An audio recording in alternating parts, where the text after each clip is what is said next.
الحمد لله نحمده ونستعينه ونستغفره ونؤمن به ونتوكل عليه ونعوذ بالله من شرور أنفسنا ومن سيئات أعمالنا من يهده الله فلا مضل له ومن يضلله فلا هادي له وأشهد أن لا إله إلا الله وحده لا شريك له وأشهد أن محمدا عبده ورسوله أرسله إلى كافة الناس بشيرا ونذيرا وداعيا إلى الله بإذنه وسراجا منيرا صلى الله عليه وعلى آله وصحبه وسلم تسليما أما بعد فأعوذ بالله من الشيطان الرجيم بسم الله الرحمن الرحيم الحمد لله فاطر السماوات والأرض جاعل الملائكة رسلا أولي أجنحة مثنى وثلاث ورباع يزيد في الخلق ما يشاء إن الله على كل شيء قدير ما يفتح الله للناس من رحمة فلا ممسك لها وما يمسك فلا مرسل له من بعده وهو العزيز الحكيم يا أيها الناس اذكروا نعمة الله عليكم هل من خالق غير الله يرزقكم من السماء والأرض لا إله إلا هو فأنا تؤفكون وإن يكذبوك فقد كذبت رسل من قبلك وإلى الله ترجع الأمور يا أيها الناس إن وعد الله حق فلا تغرنكم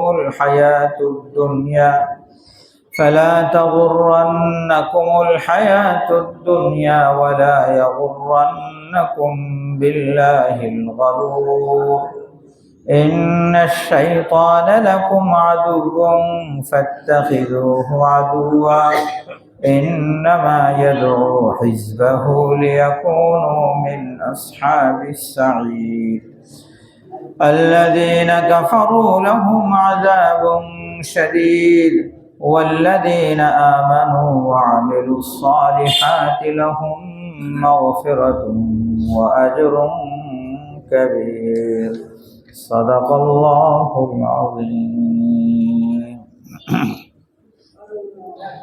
আলহামদুলিল্লাহ রব্বুল আলামিনের বহুত বড় মেহেরবানি যে আল্লাহ তাআলা আমাদেরকে এশার নামাজ পড়লাম, নামাজের পরে আবার কোরআনের মজলিসে বসার তৌফিক দিলেন। এই জন্য সকলে শুকরিয়া আদায় করে বলি আলহামদুলিল্লাহ। রব্বুল আলামিন মেহেরবানি করে আমাদের সকলকে কোরআনুল কারীম থেকে বেশি উপকৃত হওয়ার তৌফিক দান করেন। রব্বুল আলামিন আমাদের সকলের সিনাকে কোরআনের জন্য খুলে দেন। ধারাবাহিক তাফসীরের এই পর্যায়ে আজকে আমরা সূরা ফাতির শুরু করলাম। সূরা ফাতির পবিত্র কোরআনুল কারীমের 22 নম্বর পারার পূর্ণাঙ্গ শেষ সূরা। এরপরে সূরা ইয়াসিন শুরু হবে। ফাতিরের অর্থ হলো সৃষ্টিকর্তা। শুরু দিয়ে ফাতির শব্দ আসছে। আল্লাহ তাআলার সিফাত আর গুণ হিসাবে ফাতির শব্দ ব্যবহার হয়েছে। সেই সুবাদে এই সূরার নাম সূরা ফাতির। বাকি এই সূরার আরেকটা নামও আছে, সেটা হলো সূরাতুল মালাইকা। মালাকুনের অর্থ হলো ফেরেশতা। আর মালায়েকা এর বহু বচন, ফেরেশতা সমূহ। আর রব্বুল আলামিন যেমনি ভাবে মানব জাতিকে সৃষ্টি করেছেন, আল্লাহ তাআলা জিনদেরকেও সৃষ্টি করেছেন, যাদেরকে আমরা দেখতে পাই না। অনুরূপ আরেক জাতি ফেরেশতা, এদেরকেও আল্লাহ তাআলা সৃষ্টি করেছেন, এদেরকে আমরা কি করি না, দেখি না। বাকি আল্লাহ তাআলা ফেরেশতাদেরকে বিভিন্ন কাজে নিয়োজিত করে রেখেছেন। কোরআনুল কারীম বলছে, আমরা তো আল্লাহর কথায় বিশ্বাসী এবং নবীর কথায় বিশ্বাসী। তো কোরআনুল কারীমের জায়গায় জায়গায় ফেরেশতাদের কথা আসছে। এই সূরাতে বিশেষভাবে ফেরেশতাদের একটা অবস্থা আল্লাহ তাআলা তুলে ধরেছেন এবং প্রথম লাইনে শব্দ আসছে জাআইলিল মালাইকা। সে কারণে এই সূরার অপর নাম হলো সূরাতুল মালাইকা। শুরুতে আল্লাহ তাআলা বলেন, আলহামদুলিল্লাহি ফাতিরিস সামাওয়াতি ওয়াল আরদ। যে সমস্ত প্রশংসা আল্লাহর জন্য, যত প্রশংসা আছে সব আল্লাহ তাআলা। কিভাবে প্রশংসা তো হয় গুণের কারণে। যে কোনো গুণ পাইলে তো আমরা কি করি, প্রশংসা করি। তাই জিনিসটা বড় চমৎকার। তো ভালো বোধ করার কারণেই তো প্রশংসাটা আসলো। একজনে কোনো ভালো কাজ করছে, তা আমরা প্রশংসা করলাম যে না, বহুত গুণওয়ালা মানুষ, এটা সুন্দর, এটা সুন্দর, এই যে প্রশংসা। তো প্রশংসা হয় গুণের কারণে, কোনো সফলতা, কোনো ভালো, এর উপরে হয় প্রশংসা। তো দুনিয়াতে যত প্রশংসা হয়, কিছু প্রশংসা তো মানুষ করে সরাসরি আল্লাহর জন্যই করে, এখানে ওয়াস্তা নাই, ভায়া নাই। আমাদেরকে রিজিক দিয়েছেন আল্লাহ তাআলা, তো খাওয়ার পর আমরা কি বলি, আলহামদুলিল্লাহ, আল্লাহুম্মা লাকাল হামদু ওয়া লাকাশ শুকর। এই যে আল্লাহ পাকের শুকর আদায় করছি, আল্লাহর প্রশংসা করছি। আমাদের শারীরিক সুস্থতা, এখন চাই ব্লাডের কথা বলেন, কিডনির কথা বলেন, হার্টের কথা বলেন, লিভারের কথা বলেন, যে এগুলো সব যে সুস্থ সবল সব কিছু চলছে, এখানে কৃতিত্ব কর্তৃত্ব একমাত্র আল্লাহ। আল্লাহ আপনি এগুলি দিয়েছেন, এত সুন্দরভাবে চলছে, সব প্রশংসা আপনার, আপনিই তো সব করেন। একটা সুন্দর চেহারা দেখছেন, এত চমৎকার চেহারা, এত চমৎকার চেহারা, প্রশংসা কার করেছেন, চেহারার না চেহারাকে যে বানিয়েছে তার? ওই কথা বলতেছিলাম, কিছু প্রশংসা হয় সরাসরি আর কিছু প্রশংসা হয়ে যায় ভায়া হয়ে। বললাম জিনিসটা অনেক সুন্দর, চেহারাটা অনেক সুন্দর, তো স্বাভাবিকভাবে মনে হয় তো প্রশংসাটা কার হচ্ছে, চেহারার হচ্ছে, কিন্তু ঘুরে ফিরে কিন্তু প্রশংসা কার হয়ে গেছে, আল্লাহর হয়ে গেছে। এই চেহারা বানাইলো কে? যেমনিভাবে কোনো একটা টেবিল যদি সুন্দর হয়, আমরা যদি বলি যে বড় চমৎকার টেবিল, তো এখানে কিন্তু ঘুরে ফিরে প্রশংসা কার হয়ে গেছে, যে বানিয়েছে তার, যে বানিয়েছে তার। এরপরে ওই বানানোওয়ালাকে দক্ষতাটা কে দিল, মেধাটা কে দিল? দেখবেন যে ঘুরে ফিরে সব প্রশংসা কোথায় চলে গেছে, আল্লাহ তাআলার হয়ে গেছে। তো এই জন্য দুনিয়াতে যত জায়গায় যত প্রশংসা হোক, চাই সরাসরি অথবা কোনো ওয়াস্তায়, ঘুরে ফিরে সেটা কার হবে, আল্লাহ তাআলার হবে। সৌভাগ্যবান ওই সমস্ত ব্যক্তিবর্গ যারা সরাসরি তো আল্লাহর প্রশংসা করেই, যখন কোনো ওয়াস্তার বিষয় আসে তখনও তাদের মাথায় থাকে যে ওয়াস্তা মস্তা কিচ্ছু না, ঘুরে ফিরে মূল বিষয় কার, আল্লাহ তাআলা। এরা সৌভাগ্যবান। আর কেউ যদি কি করলো, ওই ওয়াস্তার মধ্যস্থতায় পড়ে মূল জিনিসকে ভুলে গেছে, টেবিল সুন্দর পাইছে, টেবিলটা কত চমৎকার, এত ভালো এত ভালো। কারণ একজনে বলে যে টেবিলটা অমুকে বানাইছে, তো ওর কি টেবিল সুন্দর হইল? টেবিলের প্রশংসা করছে, যার কারণে টেবিলটা সুন্দর হইলো তাকে কি দিচ্ছে না, গুরুত্ব দিচ্ছে না। এটা তো বোকা, পাগল। তার তো বোঝা দরকার, যেটার প্রশংসা করলে ঘুরে ফিরে কার চলে যায়, যে বানাচ্ছে তার। পুরো কুল কায়নাত যিনি পয়দা করেছেন, ঘুরে ফিরে সব প্রশংসা তো তার। এখন যার প্রশংসা করার সময় সব সময় মাথায় থাকে যে সব কিন্তু ঘুরে ফিরে কার, আল্লাহ, সে বড় বুদ্ধিমান। যার আকল আছে, মেধা আছে, মস্তিষ্ক আছে, যার সুন্দর বুদ্ধি আছে, অটো তার দিল দিয়ে বের হবে যে আসলেই তো সমস্ত প্রশংসা কার, আল্লাহ। এই জন্য হলো আলহামদুলিল্লাহ, সমস্ত প্রশংসা কার, আল্লাহ। এরপরে আল্লাহ তাআলা বলেন কোন আল্লাহ তাআলা, কেমন তিনি? ফাতিরিস সামাওয়াতি ওয়াল আরদ, যিনি আসমান সমূহ বানানেওয়ালা, জমিন বানানেওয়ালা। আসমান জমিন যিনি বানিয়েছেন, প্রশংসা তার।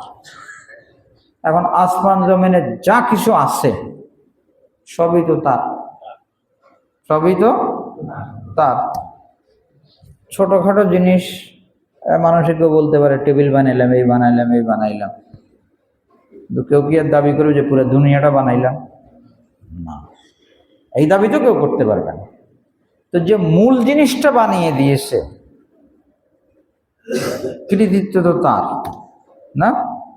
একজনে বলে সুন্দর টেবিল বানাইলাম, কাঠ না পেলে টেবিল বানাই দেন কোত্থেকে? সুযোগ ছিল? কোনো সুযোগ তো নেই। তো ঘুরে ফিরে তো সব কার, আল্লাহ তাআলা।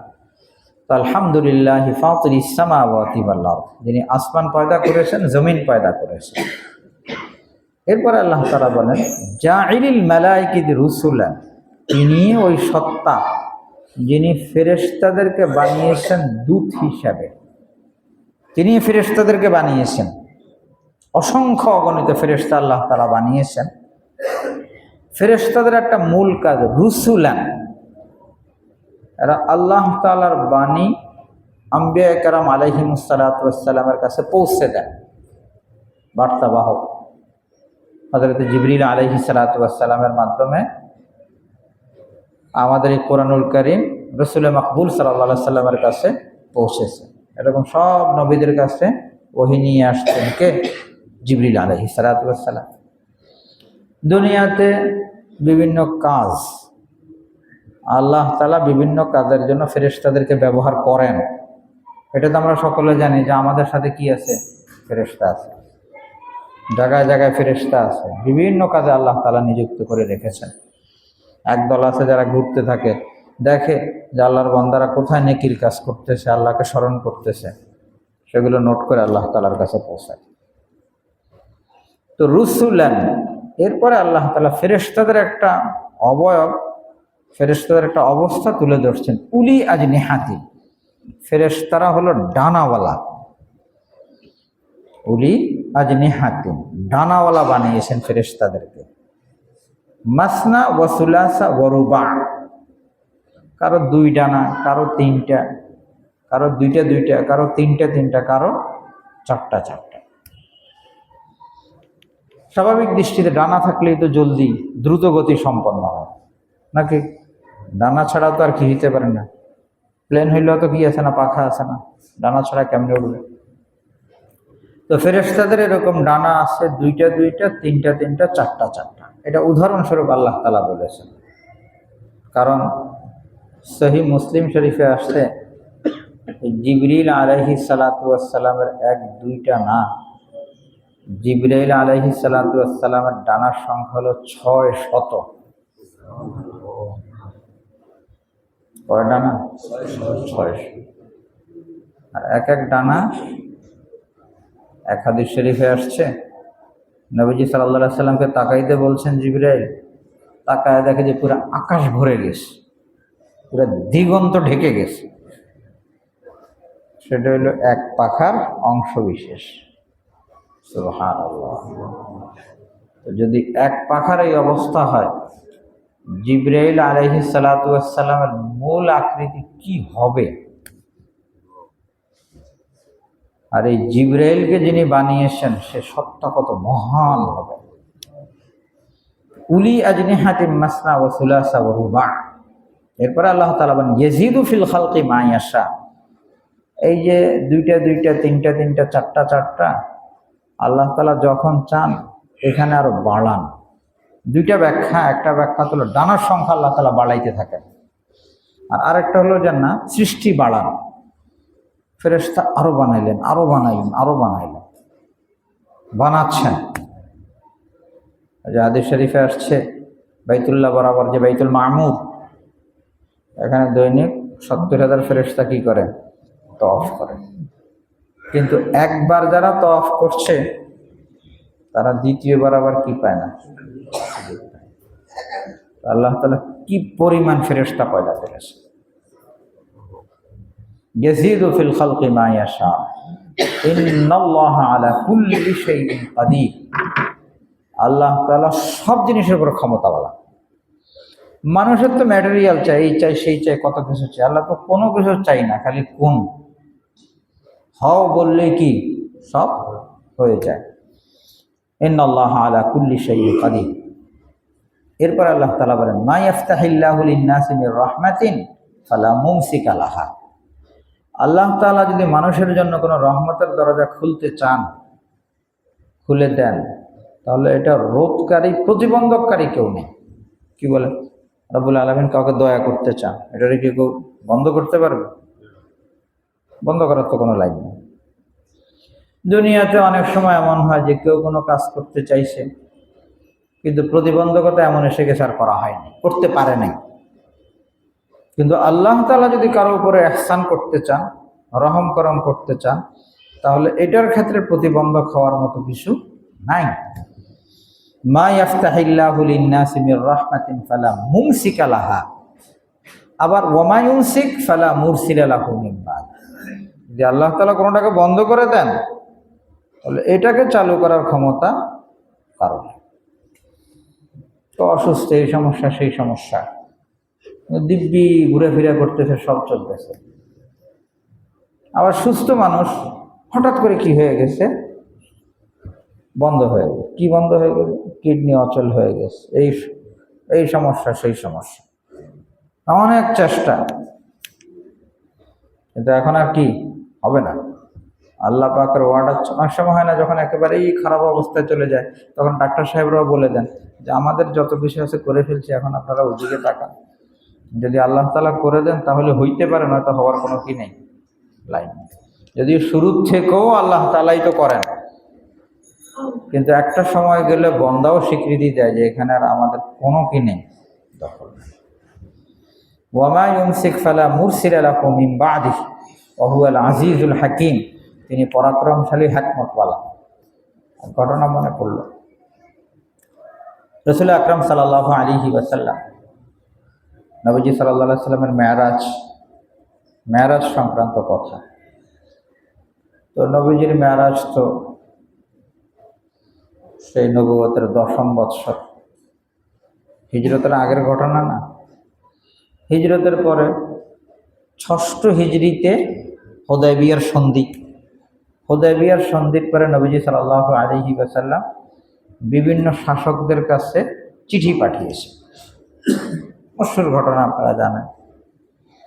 যেই চিঠিটা রোমের বাদশার কাছে তৎকালীন পরাশক্তি পাঠিয়েছে, সেই চিঠিটা পাওয়ার পরে লম্বা ঘটনা আছে সহিহ বুখারী,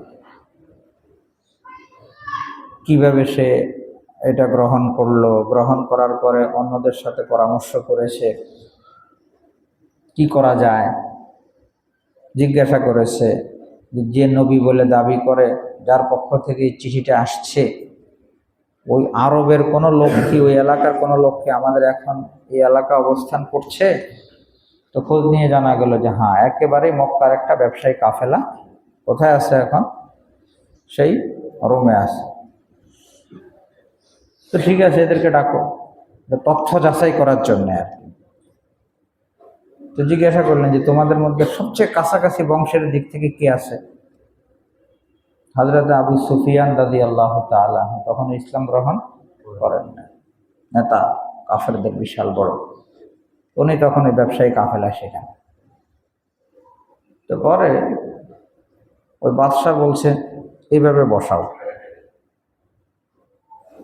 যে প্রথমে ওই ব্যক্তি, এর পিছনে আরেক ব্যক্তি, পিছনে আর এইভাবে, এভাবে না, যাতে একজন আরেকজনের চেহারা যেন না দেখে, চোখ টিপে এদিক ওদিক ইশারা যেন না চলে। তো পরে বলছে যে আমি কিছু প্রশ্ন করব, দুবাসীর মাধ্যমে প্রশ্ন করেছি, 13-14টা প্রশ্ন সহিহ বুখারীতে আসছে। তো হযরত আবু সুফিয়ান রাদিয়াল্লাহু তাআলা আনহু বলেন যে সব জায়গায় তো সহি সহি বলছি, কারণ গলত বলার কোনো কিছু না, সুযোগ ছিল না, মন তো চাইতেছিল, না তো বাদশা প্রভাবিত হবে, এখানে বাদশা প্রভাবিত হলে তো ইসলামের জয় জয়কার হবে। কিন্তু যদি কোনো মিথ্যা কথা বললাম আর পিছন থেকে যদি কেউ বলল যে কথাটা কিন্তু মিথ্যা, তো তাইলে তো পুরো আমার বংশের উপরে লেবেল লাগবে যে মিথ্যাবাদী। শিরিক করতো ওই জমানায় কাফেরদের লিডার, কিন্তু মিথ্যার দাগ পড়বে নিজের চরিত্রে, এটা কি সহ্য করবে না, এটা হবে না, হইতে পারে। ওই জন্য আমি কোনো মিথ্যা কথা বলতে পারি না। তবে এক জায়গায় একটু বলেছি, বলার চেষ্টা করেছি, তাকে সেটা মিথ্যা না, ওয়াদা ভঙ্গ করে কিনা, না ওয়াদা তো ভঙ্গ করে না, একটা নতুন একটা ওয়াদা হয়েছে আমাদের সাথে, দেখি কি করে, ভবিষ্যৎ কি করে, সেটা তার মিথ্যা হলো না। আর সিরাতের কিতাবে একটা ঘটনা লিখেছে, সেখানে হযরত আবু সুফিয়ান রাদিয়াল্লাহু তাআলা এটাও বলেছেন যে একটা কথা বড় আজীব, সেটা হলো যে মুহাম্মদ নাকি রাত্রের এক রাত্রের মধ্যে সে মক্কা থেকে কোথায় গেছে, সিরিয়া, বাইতুল মুকাদ্দাস, আবার সেখান থেকে ফিরা কোথায়, মক্কা, যেখানে যাইতে কি লাগে, 1 মাস লাগে, আসতে 1 মাস লাগে। আকাশের উদাহরণ সেটা না, শুধু কোথায় যাওয়া, ইসরা, যেটা বাইতুল্লাহ থেকে বাইতুল মুকাদ্দাসে যাওয়া, এখানে যাইতে 1 মাস, আসতে 1 মাস। এই 2 মাসের সফর নাকি সে অল্প সময়ের 1 রাতের মধ্যে করে ফেলছে। বলেন তেমন আজগুবি কথাবার্তা। তো এটা তো একটা কি বলার মতো জিনিস না, যে এটা বলছে। ওই মজলিসের মধ্যে নাকি তৎকালীন রোমানদের সবচেয়ে বড় আলেম বসা ছিল। এটা বলার সাথে সাথে ওই আলেম বলতেছিল, হ্যাঁ আমি এটার সাক্ষী, এটা বাস্তব, আমি এটার সাক্ষী, এটা কি বাস্তব। আচ্ছা, তো আশ্চর্য, আর এটা কি কিভাবে আপনি জানেন, কিভাবে? তখন উনি বলতেছিলেন যে আমি তো বাইতুল মুকাদ্দাসের ইমাম, আমি তো বাইতুল মুকাদ্দাসের দায়িত্বশীল। একদিন রাত্রিবেলা সব আমরা দরজা বন্ধ করে দিই, এক রাত্রিতে সব দরজা বন্ধ করলাম, পরে মেন গেট যখন বন্ধ করতে গেলাম, এটা বন্ধ হয় না, 2 কপাট, তো কপাট কোনোভাবে আনতে পারতেছি না। তো পরে মিস্ত্রি আনাইলাম, লোক বল, কোনোভাবে কি করা যাচ্ছে না, গেট বন্ধ করা যাচ্ছে না। একদম পুরো মনে হয় যেন পুরো বিল্ডিং পড়ে আছে কিসের উপরে, দরজার উপরে।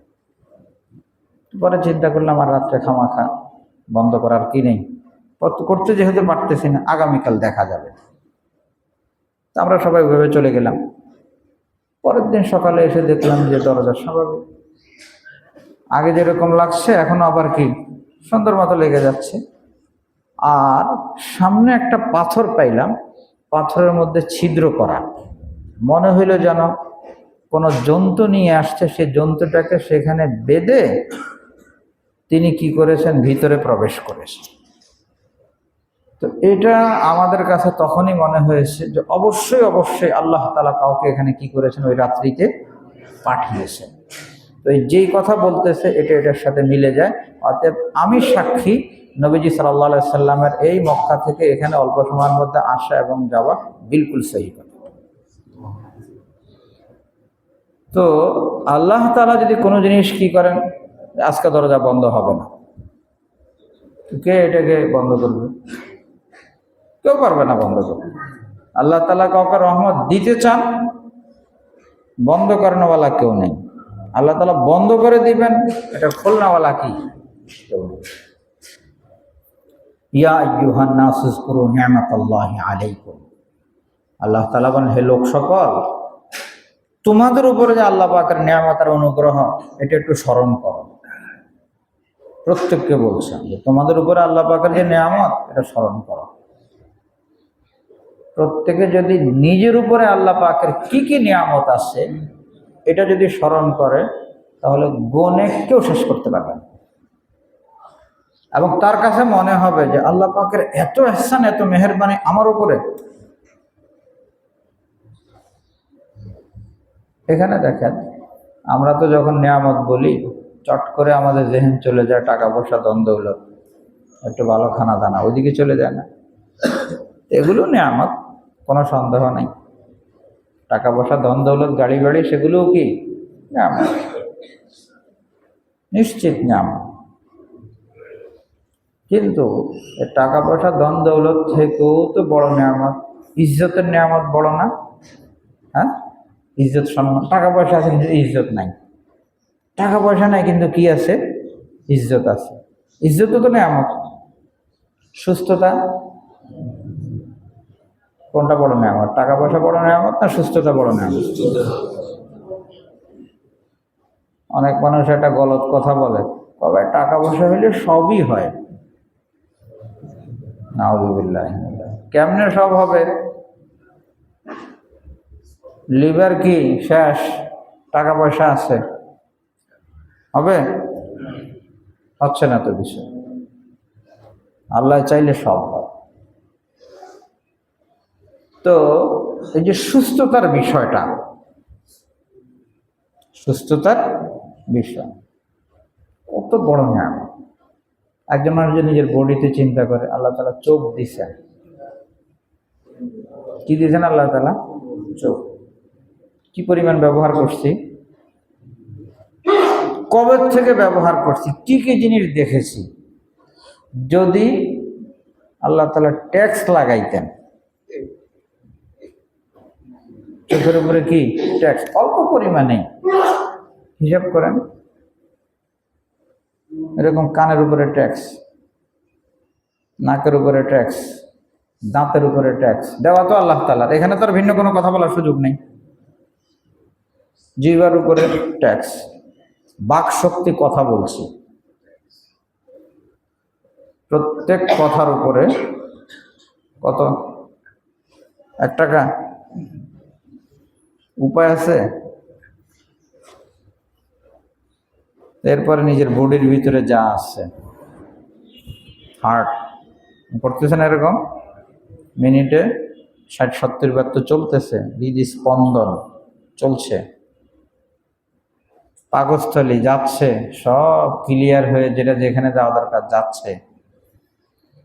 কোনো এক জায়গায় যদি ব্লাড বন্ধ হয়ে যায়, নাউযুবিল্লাহ, হ্যাঁ, যে ডাক্তার সাহেব আছেন, ওনারা তো এগুলি আরো ভালো বলেন। যে ক্যান্সার, কোনো এক জায়গায় টিস্যু জমা হয়ে গেছে, এই তো ঝামেলা শুরু হয়ে গেছে না? তো এই যে সবগুলো আমরা ব্যবহার করছি, কত বছর যাবৎ ব্যবহার করতেছি। দাঁত একটু ব্যথা হইলে কি পরিমাণ পেরেশানি শুরু হয়ে যায় না? আর এই দাঁত দিয়ে কত বছর যাবৎ খাবার চিবাচ্ছি। জিহ্বা একটু অন্যরকম হয়ে গেলে মজা লাগে না, খাবারে কোনো মজা লাগে না, ভালো লাগে না। এই জিহ্বা দিয়ে কত মজাদার খাবার খাইলাম। তো মানুষ কি এগুলি গুণে শেষ করতে পারবে? কোনো লাইন নেই গুণে শেষ করা। রব্বুল আলামিন চুল দিচ্ছেন, এমন তো মানুষ আছে যাদের কি নেই, চুল নেই, ওদের কেমন লাগে? ওদের কেমন লাগে? আল্লাহ তাআলা প্রত্যেককেই দিয়েছেন, এত লাইনের নিয়ামত আল্লাহ তাআলা দিয়েছেন। আর আমরা যারা ঈমানদার, আমরা তো আরো শেষ করতে পারবো। রব্বুল আলামিন আমাদেরকে দ্বীনদারি দিয়েছেন, ঈমান দিয়েছেন। একজনের দুনিয়ার সব পাইছে, কিন্তু কি পায় নাই? ঈমান পায়। কি পাইল? আখিরাতের তুলনায়, দ্বীনদারির তুলনায় তো সে কিছুই পায় নাই। আমাদেরকে তো আল্লাহ তাআলা দুনিয়ারও সব কিছু দিলেন, বডিও দিলেন, ইজ্জতও দিলেন, সম্মানও দিলেন, সাথে আল্লাহ তাআলা দিনদারিও দিয়েছেন এবং আল্লাহ তাআলাকে রাজি খুশি করার জন্য সিজদা করারও তৌফিক দিচ্ছেন। তা আমাদের ক্ষেত্রে তো একদম পরিষ্কার, ইয়া আইয়ুহান নাস উযকুরু নি'মাতাল্লাহি আলাইকুম। কি কি নিয়ামত আছে একটু স্মরণ করো।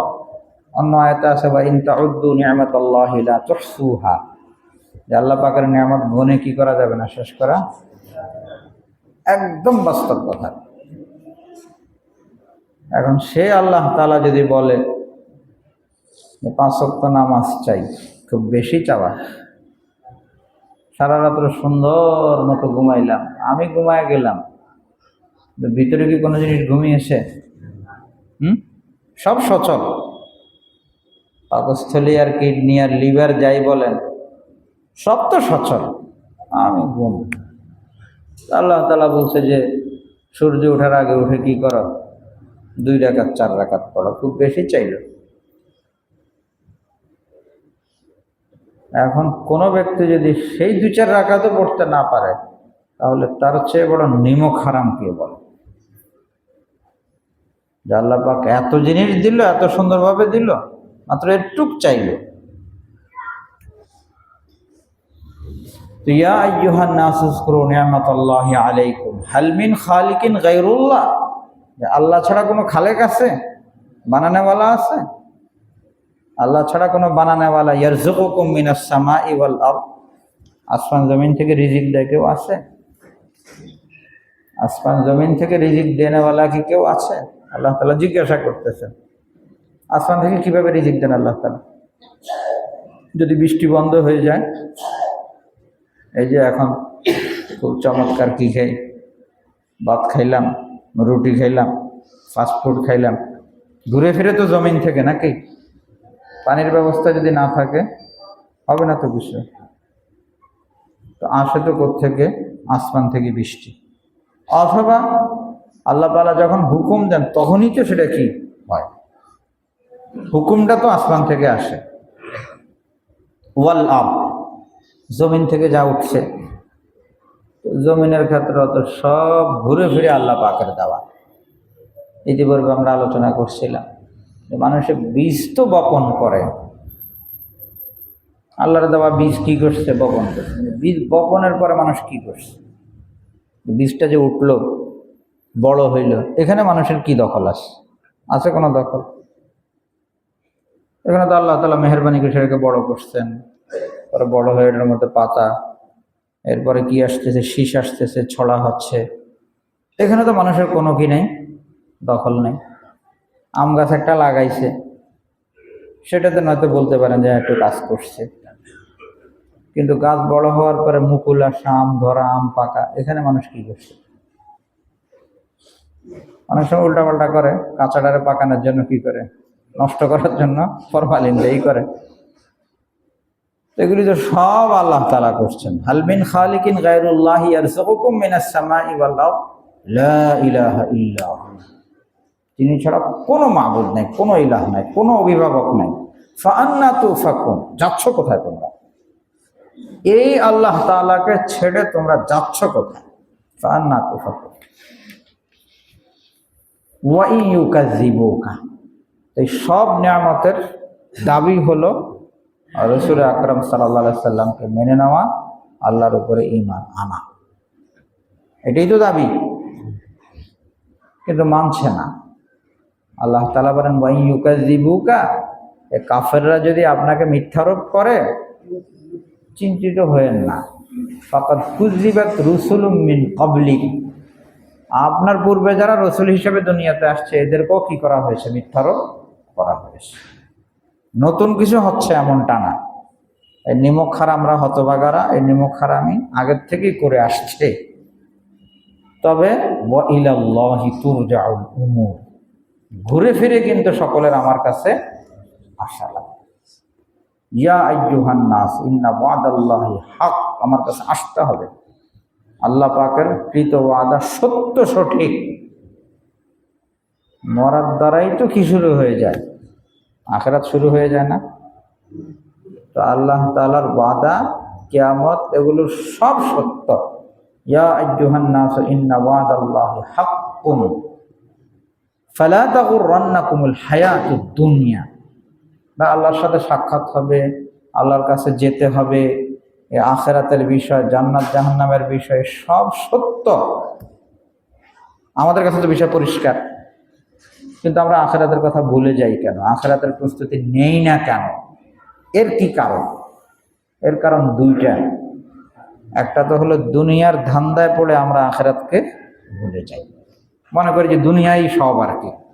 তো আল্লাহ তাআলা বলেন, আল্লাহর ওয়াদা তো সত্য, ফালা তাগুররান্নাকুমুল হায়াতুদ দুনিয়া, দুনিয়ার জীবন যেন তোমাদেরকে ধোঁকায় না ফেলে দেয়, দুনিয়ার কারণে যেন আখিরাত ভুলে যেন তোমরা না যাও।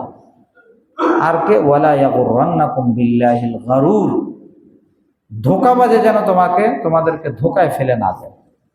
ধোঁকাবাজকে? শয়তান না, ইবলিসে ধোঁকা দেয়, আর দুনিয়ার জীবনে মানুষকে ধোঁকা দেয়। দুনিয়ার ধান্দা এমন পড়ছে, না নামাজের খবর আছে, না জিকির আজকার, না তাসবিহ তাহলিল, না আল্লাহকে স্মরণ করার কিচ্ছু নাই, খালি কিভাবে দুনিয়া বাড়াইব সেই ধান্দায় আছে। তো তাহলে তো দুনিয়ার জীবন তাকে কি করছে? ধোঁকায় ফেলে দিয়েছে। আলহাকুমুত তাকাসুর, আল্লাহ তাআলা বলে, ধন সম্পদের আধিক্য গাফেল করে দিয়েছে তোমাদের। কোন পর্যন্ত থাকে এই ধান্দা? হাত্তা জুরতুমুল মাকাবির, মত পর্যন্ত, মরার সময় পর্যন্ত ধান্দা লেগে আছে। হঠাৎ করে মত এসে গেছে, এখন তার করার কিছু নেই। তো এক ধোঁকা তো হলো দুনিয়ার জীবনের মধ্যে ফেসে যায় মানুষ। আর দ্বিতীয় হলো ওয়ালা ইয়াগুররান্নাকুম বিল্লাহিল গারুর, শয়তানে ধোঁকা দেয়। কখনো সরাসরি শয়তানে দেয়, কখনো মানবরূপী শয়তানও কি দেয়? ধোঁকা দেয়। তো ভাই নামাজ পড়েন না, দিনদারি যদি না করেন তাহলে তো সমস্যা, সুদ ঘোষ এগুলো ছাড়ে, আখিরাতে ধরা খাওয়া লাগবে। আরে রাহেন, পরেরটা পরে দেখা যাবে। এই যে পরেরটা পরে দেখা যাবে বলে যে এটাকে শিথিল যে করার চেষ্টা করতেছে, ধোঁকাবাজ না? কি বলেন? বাকি পরেরটা মানে কি? অনেকে আবার এভাবে বলে, এবার বাকির চেয়ে কি ভালো? নগদ ভালো। আগে দুনিয়া শেষ করে লই, পরেরটা পরে দেখবো। এই কিন্তু ধোঁকাবাজের কথাবার্তায় বলি। এখানে দেখেন, একটা নগদ আর একটা বাকি না। স্বাভাবিকভাবে মানুষ বলে যে ভাই নগদ তো ভালো, বাকিটা। কিন্তু একটা হলো এরকম নগদ, ধরেন এই যে নগদে কত? নগদে 5 টাকা, বাকি থেকেও বলেছে 100 টাকা। বাকিটা পাইবো কিনা এটাতে কি আছে? সন্দেহ আছে। তাইলে তো সেক্ষেত্রে কেউ বলতে পারে নগদটা যেহেতু নিশ্চিত, সেই হিসাবে বাকি থেকে বাকিটা অনিশ্চিত, নগদটা নিশ্চিত, সেই হিসাবে কি ভালো? নগদ ভালো। কিন্তু যদি এরকম হয় নগদটা যেরকম নিশ্চিত, বাকিটাও সেরকম কি নিশ্চিত, তাইলেও কি কথা বলবে কেউ? আর যদি এমন হয় যে নগদে নিলে 1 টাকা আর বাকিতে নিলে 100 কোটি টাকা, দোনোটা 100% নিশ্চিত। এখন যদি কেউ বলে যে ভাই আমার 1 টাকাই ভালো, তো এটা কি পাগল না ভালো মানুষ? পুরেই তো পাগল, পুরেই তো পাগল। সে 1 টাকা নিতে চায়, কিন্তু 1 কোটি আর 100 কোটি সে নিতে চাচ্ছে না। আর বাকি মানে আগামীকাল। উদাহরণস্বরূপ এখন নেবেন 1 টাকা, আর আগামীকাল সকালে যদি নেন তাহলে 100 কোটি টাকা নিশ্চিত, ফাইনাল। এখন যদি বলে যে আমার 1 টাকাই লাগবে, তাহলে বলতে খারাপ শোনা যাবে, হয়তো মানুষ বলবে যে এটা মনে হয় হিরোইন চেয়েছে, মাতাল। মাতাল না হইলে কি মানুষ এই কথা বলবে যে আগামীকাল 100 কোটি টাকা পাবে, এখন সে 1 টাকা নিয়ে খুশি? এই জন্য যারা দুনিয়া নিয়ে খুশি, নগদ নিয়ে খুশি, আখিরাতের ফিকির নাই, তারা এরকম মাতাল অবস্থায় আছে। এখন এই মাতালটা কেন হলো, এই ধোকাটা কেন খেলো? দুনিয়ার জীবনে ফেসে গেছে, আর হলো শয়তানের ধোকা। আল্লাহ তাআলা যেন সতর্ক করে দিচ্ছেন, ইয়া আইয়ুহান নাস ইন্না ওয়াদাল্লাহি হাক্কুন, আল্লাহর ওয়াদা হক, সত্য, সঠিক। ফালা তাগুররান্নাকুমুল হায়াতুদ দুনিয়া, দুনিয়ার জীবন যেন তোমাদেরকে ধোকায় ফেলে না দেয়। ওয়ালা ইয়াকুররান্নাকুম বিল্লাহিল গারুর, কোন ধোঁকাবাজ যেন আল্লাহ তাআলার ব্যাপারে তোমাদেরকে ধোকায় ফেলতে না পারে। এরপর আল্লাহ তাআলা আরো পরিষ্কার করে দিচ্ছেন, ইন্নাশ শাইতানা লাকুম আদুউন, ও আমার বান্দারা ভালো করে জেনে রাখো, শয়তান কিন্তু তোমাদের শত্রু। শয়তান শত্রু। ফাত্তাখিযুহু আদুওয়া, শয়তানের শত্রুই মনে করবা। শত্রুরে যদি কেউ বন্ধু মনে করে তাহলে সে তো ধোঁকা খাবে। আল্লাহ তাআলা বলেন যে শয়তান শত্রু, তোমাকে মনচাহি জীবন, হারাম জীবন, আল্লাহ তাআলার নাফরমানির জীবনের সাথে সে লিপ্ত করতে চায়। সে তোমার শত্রু। ফাত্তাখিযুহু আদুওয়া, তাকে তোমরা শত্রুই মনে করো। ইন্নামা ইয়াদউ হিজবাহু লিয়াকুনু মিন আসহাবিস সাঈর, সে তো চায় তার দলকে কোথায় নিয়ে যেতে? জাহান্নামে বানাতে। এজন্য দুইটা দল, একটা হিজবুশ শয়তান আর একটা হিজবুল্লাহ। একটা আল্লাহর দল যারা আল্লাহকে মানে, রবকে যারা মানে, তাদের জীবনটা রব মুখী, আর একটা জীবন হইল শয়তান মুখী, মনচাহি জীবন। শয়তান যা বলে সব নাফরমানি করতেছে। আল্লাযীনা কাফারু লাহুম আযাবুন শাদীদ, আল্লাহ তাআলা বলেন যারা কুফরি করে এদের জন্য তো কঠিন শাস্তি। ওয়াল্লাযীনা আমানু ওয়া আমিলুস সালিহাত, আর যারা সত্যিকার অর্থের ঈমানদার, ওয়া আমিলুস সালিহাত, এবং আমলে সালেহ করে, নেক আমল করে, লাহুম মাগফিরাতুন ওয়া আজরুন কাবীর। আল্লাহ তাআলা ঈমান এবং নেক আমলের সাথে দুইটা পুরস্কারের কথা বলছেন এখানে। কারো ঈমান আছে, নেক আমল করে, তাই নেক আমল করতে গেলেও তো বিভিন্ন সময় কি হয়, ভুল ত্রুটি হয়ে যায় না মানুষের জীবনে। এই জন্য আল্লাহ তাআলা বলছেন দুইটা পুরস্কার। কেউ যদি ঈমান আনছে, আমলে সালেহের চেষ্টা করে, লাহুম মাগফিরাতুন, তারা আল্লাহর পক্ষ থেকে ক্ষমা পেয়ে যাবে। ত্রুটি বিচ্ছুতির কি পেয়ে যাবে? তারা ক্ষমা পেয়ে যাবে। আর সাথে কি? আজরুন কাবীর, মহা পুরস্কার। তো কোনো বুদ্ধিমান মানুষ যদি হয় তাহলে সে তো কোন দিকে দৌড়াবে? ওয়াসারিউ ইলা মাগফিরাতিম মির রাব্বিকুম ওয়া জান্নাতিন, সে তো কোন দিকে দৌড়াবে? ক্ষমার দিকে দৌড়াবে। সে দৌড়াবে কোন দিকে? জান্নাতের দিকে দৌড়াবে। আর দৌড়ানোর লাইন কি? আল্লাহকে মানা। হাদিস শরীফে আসছে, হুজিবাতিন নারু বিশ-শাহাবাত, জাহান্নামকে আল্লাহ তাআলা পরিবেষ্টন করে রেখেছেন সব মনচাহি জিনিসের সাথে পরিবেষ্টন করে রাখছে, মনোলোভা জিনিস। আর জান্নাত এমন জিনিস, মাকারে, ভালো লাগে না। ঠান্ডার মধ্যে উযু করতে কি ভালো লাগে? মন কি চায়? চায় না। গুনাহের পরিবেশ, তাকায় থাকতে তো ভালোই লাগে, সেখান থেকে নজরের হেফাজত। মোবাইলে কি হয়, গুনার পরে গুনাহ হচ্ছে, এখন মোবাইল বর্জন করে গুনাহ থেকে মুক্ত থাকা, সেটা কি মন চায়? মন তো চায় না। কিন্তু রব তো চায়, আল্লাহ তাআলা তো চান। তো কোনো ব্যক্তি যখন কি করবে, মন চাহি বাদ দিয়ে রব চাহি শুরু করবে, আল্লাহ পাকের আবার নিজাম। কোনো ব্যক্তি যখন রব চাহি শুরু করবে, তখন আল্লাহ তাআলা এই রব চাহির মধ্যেই কি দিয়ে দেন? মজা দিয়ে দেন, স্বাদ দিয়ে দেন।